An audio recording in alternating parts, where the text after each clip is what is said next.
Be honest, does this happen in your company? Sales shows one number, marketing shows another, finance shows a third. Nobody agrees. Here's a real problem. It's not about dashboards, it's about architecture.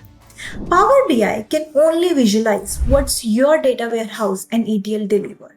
That's why at Complere Infosystem, we built end-to-end Power BI ecosystems, from unified data warehouses to governed semantic layers. So every leader sees the same truth in real time. Data warehouse, ETL that you can trust. Visualization will be a single source of truth. If you are still arguing in meetings about which dashboard is right, you don't have analytics, you have noise. Comment below for your Power BI readiness check by Complere Infosystem.